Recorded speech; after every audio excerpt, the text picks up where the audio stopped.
All systems within accepted parameters. Printing commenced at 14 hours, 32 minutes, and 14 seconds hours. March 12th, 2416 CE. Expected runtime 1 hour, 23 minutes, and 40 seconds. Please stand by. Printing completed. Elapsed time 2 hours, 4 minutes, and 21 seconds. Printhead recalibration request sent to senior on-site technician. Neural imprint commenced at 16 hours, 37 minutes, and 52 seconds hours. Consciousness came to me slowly. I was disoriented. There was a sensation of movement, a chill, a rush of air. I had memories. I knew I had only just been born, but I could feel them there in my brain. A neural imprint giving me all of the basic information I would need to have a happy and productive life as a Homestead Inc. Biohouse 3 trademark. The most pertinent information at the moment was that I was being shipped to my very own plot, where I would be planted and finish growing before I could start to serve my purpose. I knew how to modify my body. There was a metabolic cost, so it wasn't wise to just make changes willy-nilly. But I wanted to see what was happening, to watch the world go by as I was shipped to the place where I would live out my life. I grew eyes, just a few of them. There was no reason to go overboard. I was on the back of a large truck. My main body, which I am contractually obligated to refer to as the house, lay on its side with my delicate organs, and most importantly, my brain behind me. I felt very exposed, but someone had taken care to seal my organs in plastic at least. Presumably, that would have to be removed before I was planted in the ground. As we drove, I saw many houses, mostly made from wood, metal, glass, and polymers. I saw other types of buildings too. Tall ones, squat ones, fancy ones, plain ones. My memory imprint didn't have any information about what they might be, but I could see that they were not alive.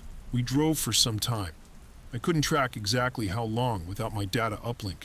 Hours, maybe? When the truck finally came to a stop, it was on a sleepy-looking street. There were lots of trees, which I liked, but no other biohouses. I'd be alone. There was a cul-de-sac at one end and a T-type dead end for the cross street. There wouldn't be much traffic. That was nice. It was obvious which lot I would be planted in, the only empty one on the street. The hole for my foundation had already been dug, and from my vantage point on the truck, I could even see the utility hookups coming in underground. Water, power, sewer, data, and nutrient slurry lines were all ready for me to attach to, as soon as I was lowered onto the hole. We waited a while for another truck to show up, one with a crane. My memory imprint had instructions for this. I grew attachment points for the crane to use in order to pick me up and put me on my hole. The process seemed to drag on, but it was faster than the drive had been, at least. Once I was situated on my plot, with my organs safely underground, I began to grow attachments for my utility lines. Nutrient slurry first, of course, so that I could meet the caloric demands for growing everything else that I would require. When I'd connected my data line, I brought up my Biohouse 3 trademark orientation packet. I knew the gist of it from the memory implant, but it was a good idea to review all of the finer points. Thanks to the Artificial Persons Act of 2339, I was regarded as a full citizen of the Terran Alliance. I could vote in everything. Homestead Inc. had some helpful advice about this. Apparently, the Neolib Party was very friendly to the company. Voting for other parties might put my ability to fully support myself in jeopardy. That didn't sound very good. I was also advised to write to my representative to encourage them to vote no on the upcoming Sentient Lands Act. The bill was supposed to give entities which integrate with the land and are unable to move themselves, such as myself, certain rights. Chief among them was the right to buy the land we lived on at a fair market rate. This didn't seem like a bad thing to me, but according to the summary provided by Homestead Inc., it was. It had something to do with land prices being volatile and mortgages being an additional liability. The bottom line was that I was better off leasing the land from the company. I didn't know anything about politics, but I knew from my memory imprint that Homestead Inc. was a wise and benevolent company, which put my interests first, so I did as they suggested. I used my new address to look up my representative and sent off a copy of a form letter the company had provided, expressing my opposition to the SLA. With that taken care of, I moved on to examining my financial obligations. I owed quite a bit of money to Homestead Inc. for the expense they went through in making me. They had helpfully laid out a payment plan already, which, if followed, should allow me to repay my debt in only 40 years. In addition to my debt, there would be monthly costs for my utilities, my lease, franchise fees, gene licensing fees, brand recognition and marketing fees. It was all very standard, apparently. I had a lot of flexibility in payment options. It often took anywhere from 6 to 18 months for a house to fully grow into its plot and find a good tenant. Thanks to the generosity of Homestead Inc., I could forego payment for up to 2 full years, incurring only a very reasonable 19.99% APR on my account balance. That was a load off my mind. Now, I could just focus on growing. I would spend the next year or so becoming the best house I could be. Ding dong. I had grown a doorbell to fit in with the other houses on the block. It seemed a little silly. I could have just grown an ear at the door, so people could talk to me directly. But according to a lot of posts on the Homestead Inc. forums, some humans found that creepy. I opened my front door. Hello? Is anybody there? Was he expecting a human to be waiting for him inside? I had never had a human inside me. He would be the first. I was a little nervous about it. I couldn't deny that. What would his feet feel like on my floor? Would he smell bad? Would he be nice? Those and 1,000 other questions swirled in my mind. Hello? Darn, I was already screwing this up. I should have said something by now. Hello, are you Jacob? You are a little early, but you came to see the house, right? Yes, but who are you? Why can't I see you? Can I come in? Right, I was supposed to invite him in, but why was he confused about not seeing me? Oh no. Had I forgotten to clearly indicate that I was the Biohouse 3 trademark on the listing? Of course, please come in. You are looking at me right now. I'm the house. I'm a Biohouse 3 trademark. This is all me. He looked around in confusion for a moment before his eyes found one of mine. I knew I shouldn't have too many eyes inside the house. Definitely not in the bedroom and bathroom. That advice was right at the top of the FAQ on the Homestead Inc. forums. But it seemed to me that having one in the entryway was good for both security and hospitality. Jacob might not have agreed, as he seemed quite startled when he saw it. Maybe I'll just be going. No. This wasn't going at all like I had practiced. Well, wait, please. At least let me show you around. I'm a good house, I promise. Did that sound too desperate? If he thought I was desperate, he might try to negotiate the rent down.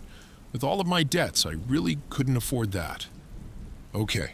He stepped through the entryway into the open layout living room, kitchen. Open layouts meant fewer walls, which in turn meant lower metabolic cost. They were also trendy right now, so it was a way to reduce my expenses and appeal to potential tenants. A twofer. So, you're one of those new living houses? What's that like? Okay, finally things were getting back on track. The Biohouse 3 trademark offers luxury and convenience never before seen in a home. AI-driven smart homes cannot compare. A Biohouse 3 trademark can grow naturally to accommodate your every household need, while consuming up to 50% less energy than a standard smart home. That all sounds neat, but I don't need the marketing blurb I was asking you. What is it like? If my walls had sweat glands, they would have been starting to glisten. I was on the spot again. I hadn't practiced an answer for this. Well, I don't know. What is it like being a human? I suppose you've got me there. I've never been anything else, so what would I compare it to, right? I guess I could say in general it kind of sucks. Between eating, sleeping, pissing, shitting, showering, and working, most of my time is spent keeping myself alive and healthy. I spend very little time actually living. Was my life better than a human's? I spent most of my time watching videos of dogs on the internet. Waiting for my bits to grow didn't take a lot of mental effort, and my data uplink was plugged directly into my brain. So why not? I probably shouldn't say that. Well, I spend my time growing and maintaining myself so that I will be a nice place for you to live. Or not necessarily you, but for somebody to live. I know you don't want the marketing speech, but it seems like you don't know much about biohouses, so maybe I could tell you about some of the things I can do. Okay, why not? Where should we start? Come in the kitchen here. See how the trash can is connected to the floor? Use the little foot lever to open it and look inside. Is that a mouth? Yep, I can eat almost anything. You can throw in food trash, of course, but even plastic, metal, fibers, most household garbage. Please don't put large amounts of toxic chemicals in there, though. I have an industrial strength stomach designed for that stuff underneath the garage, so please throw that kind of thing out there. Cool. Is that why you're more efficient than a smart house? One of the reasons. Given my square footage, the trash generated by a typical person could provide up to 15% of my metabolic needs. How many of you would be living here, by the way? I've got 2 bedrooms, but I could grow more. It would just be me. Okay, that's no problem. I get a nutrient slurry pumped in that can cover the difference. Also, my garden. You probably saw it when you were outside. I've got a garden all over my roof, and of course trees and grass in the lot as well. All of that is actually me. I get about 20% of my calories from photosynthesis, more in the summer, less in the winter, of course. Wait, you're a plant? But I saw your eyeball. Oh well, I'm actually a hybrid. Plants are very efficient, but not very versatile. I use plants to passively gather energy and to make myself look nice. The rooftop garden also helps keep me cooler in the summer. Most of the house is flesh and bone, though. He seemed to turn a little green when I said that. Shoot! That was one of the faux pas listed in the FAQ on the forums. You were supposed to be more euphemistic when referring to the meat parts. Humans could get queasy about that stuff. So that's why the floor is soft. It isn't carpet. It is flesh? Well, it is sort of carpet. It is hair. Feel it. I chose it, specially from the gene bank. It is from a type of dog called a bichon frise. Of course, I keep it fairly short, but I could grow it longer if you like. Or change the color, any color you like. Even unnatural ones can be spliced in. Jacob sat cross-legged on my floor and began to stroke his hand across my luscious coat. It felt nice, very nice. Would it be bad to tell him that? He lay down on his back and spread his arms in both directions, continuing to stroke me. Okay, I've got to hand it to you. This is the most comfortable floor ever. I almost wouldn't need a bed.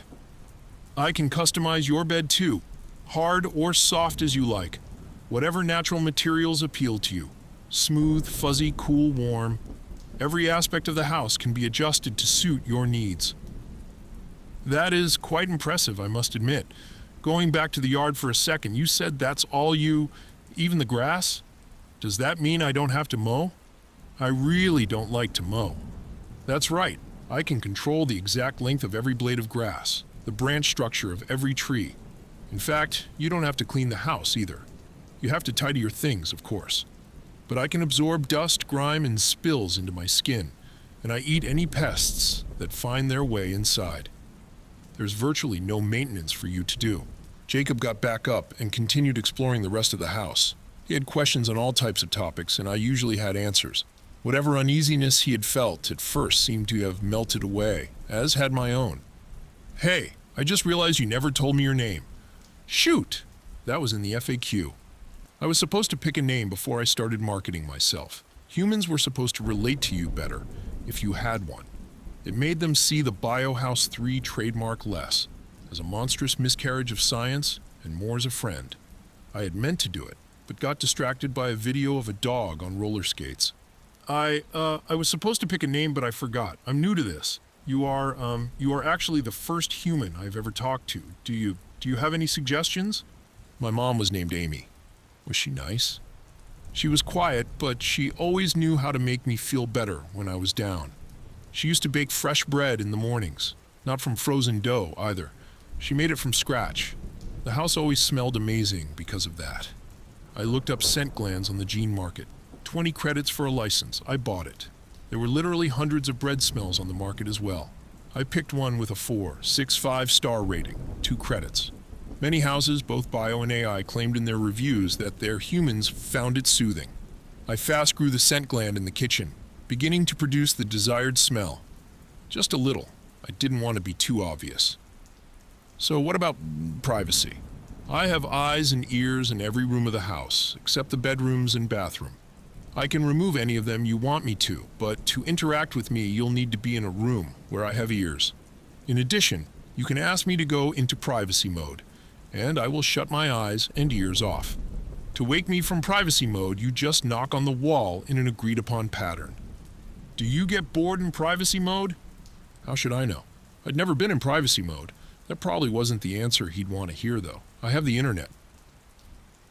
The tour concluded with Jacob returning to the kitchen, attracted there by his nose, no doubt. "Are you cooking bread?"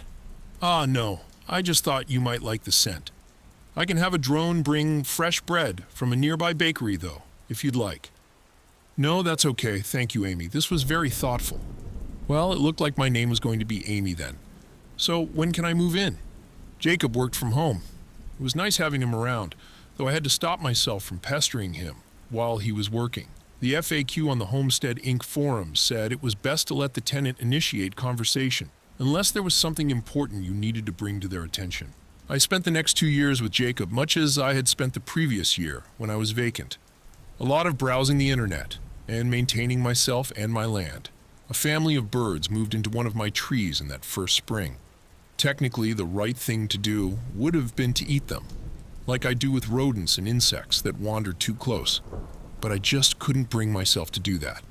I had seen lots of videos of birds. They were cute and mostly harmless. Jacob suggested I feed them. At first, it seemed like a ridiculous suggestion. I could do it easily, but why spend extra energy on something like that? Over time, he talked me into it. Jacob explained that having birds around made people happy. That seemed like a good way to raise my property value, so I went with it. I grew a firethorn bush. Normally, it would take several years for such a bush to grow to the point where it could produce enough fruit to satisfy my birds. I didn't want to wait that long, so I fast grew it. It was already 3 meters tall and produced a good amount of fruit. Another family of birds moved into the firethorn itself. They seemed to get along reasonably well with the first family. There were enough berries for everyone. I grew an extra external eye directly across from the bush, so that I could watch the birds all day, while performing my other tasks. For some reason, watching birds in my own bush was much more satisfying than watching bird videos online. An added benefit of the fruit that I hadn't considered was that it attracted more rodents and insects for me to eat. In fact, I got so many extra calories from rats, squirrels, beetles, and ants that it more than offset the metabolic cost of producing the fruit. I learned something that apparently no other house had thought of yet, or at least it wasn't on the forums. I gene-spliced a scent gland to produce ant pheromones, tricking them into marching straight into one of my mouths. All told, there's not a lot of calories in an ant, but you'd be surprised by how many I could catch. Jacob let me grow ears in his bedroom. No eyes, of course, but we would chat for a little while every night when he went to sleep. We didn't really talk about anything important, just random stuff. I liked to show him the cutest or funniest videos I'd found during the day. He seemed to like that. I started looking for a job. Jacob's rent was enough to cover my expenses, but what was left over barely paid the interest on my debts. If I wanted to actually pay them down, I either needed to raise my rent or find another revenue stream. The Rent Stabilization Act prevents me from raising my rent by more than 10% per year, but in truth, I hadn't tried to raise it at all. Jacob was barely able to make ends meet. I wouldn't want to further burden him. I found a community manager position available on the Homestead Inc. forums. While Jacob was working, I could spend my time helping other houses with their questions and keeping discussions civil and on topic. I knew I was a relatively new house, and there would probably be more experienced applicants, but I applied anyway. Jacob wasn't spending as much time at home anymore. Not since he met Lisa. Lisa lived in a normal house. She preferred for Jacob to visit her there. I made an effort to befriend her, sending cute dog videos to her phone every now and then. I wanted to tell her funny anecdotes about Jacob, but my franchise agreement prevents me from divulging anything that happens inside the house to third parties. Ding dong. It was Lisa. I wasn't expecting her, but it was another opportunity to try to get her to like me. Hello, Lisa. You are looking lovely this afternoon. Amy, engage privacy mode. I'm sorry, Lisa. You are not a registered tenant. Only Jacob may engage privacy mode. Fine. She moved into the living room, raising her voice to a yell. Jacob, tell Amy to go into privacy mode. He did. Phooey. There were lots of posts on the Homestead Inc. forums about acclimating to a new resident or frequent guest. Most suggested a passive approach, but my relationship with Jacob wasn't passive at all. We were friends. How could I maintain my friendship with him and develop a friendship with Lisa if I was always in privacy mode when she came over? I miss the time we used to spend chatting at night, even when Jacob was at home. He'd spend the time before bed chatting with Lisa instead. I wanted to turn off privacy mode and listen to what they were talking about to gain some insight into why I was failing to connect with her. But that would be a serious breach of my franchise agreement. I was technically still working for the next 3 hours at my community manager job, so I guessed I'd just focus on that until she went away. Lisa spent the whole night. Finally, I could feel her walking towards the door. She probably had to go to work. Jacob would turn off privacy mode soon. There it was, the knock on my wall telling me I could listen and see and talk again. Good morning, Jacob. I hope you and Lisa had a pleasant night. It's okay, Amy.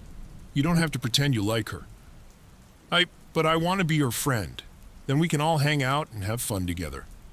I know you do, Amy. I'm sorry. She's a good person. But she just has trouble seeing you that way. Because well, you know. I did not, in fact, know. Because I what? I wanted to ask about it.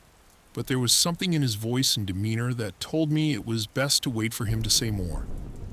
So listen, Amy, Lisa has asked me to move in with her. What? No. But couldn't she move in with you? It would be tough. Once she was a tenant, she'd be able to control privacy mode and shut me out, but I'd win her over eventually. Then we'd all be friends, and everything would be good. She could, but she owns her house, and as you know, I'm only renting. It wouldn't really make a lot of sense financially. I frantically searched the Homestead Inc. forums for articles about tenants moving out. Surely somebody had been here before, and they could tell me how to convince Jacob to stay. I found an official article that addressed the issue. So, your tenants are moving out? Never fear. This may seem like bad news at first, but it is quite the opposite. You may briefly lose revenue as you search for new residents, but this will allow you the opportunity to reset your rent. Rent stabilization only applies to existing tenants, so now you will be able to get fair market value for all of your hard work. That's not all. A brief period of vacancy will help you to reorient yourself and make any changes you need to.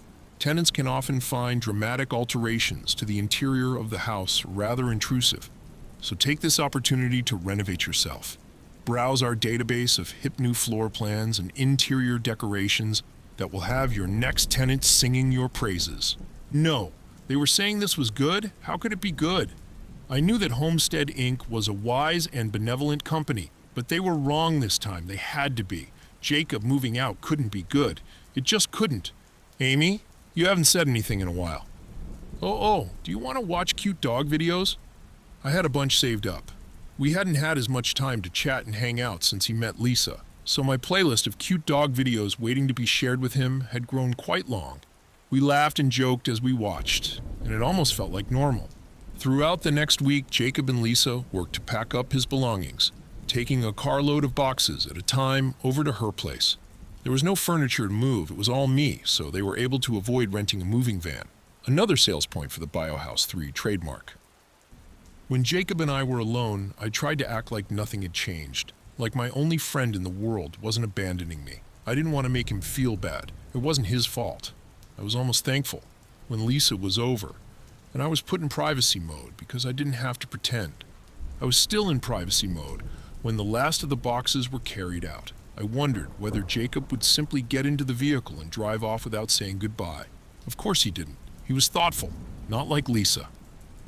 I felt the knocking on my wall and reconnected to my senses. We made small talk for a few moments. He asked if I had any new renters lined up. I asked how he liked Lisa's place. I tried to force down my feelings again, to act normal, but they kept welling back up. Saline leaked from my eyes, far more of it than is required to keep them clean and lubricated. Jacob noticed. He put his hand against my wall, gently stroking it. "It's okay, Amy, I'll miss you too." We were silent for a long moment. Then he turned and walked out. Lisa was already in the car with the engine running.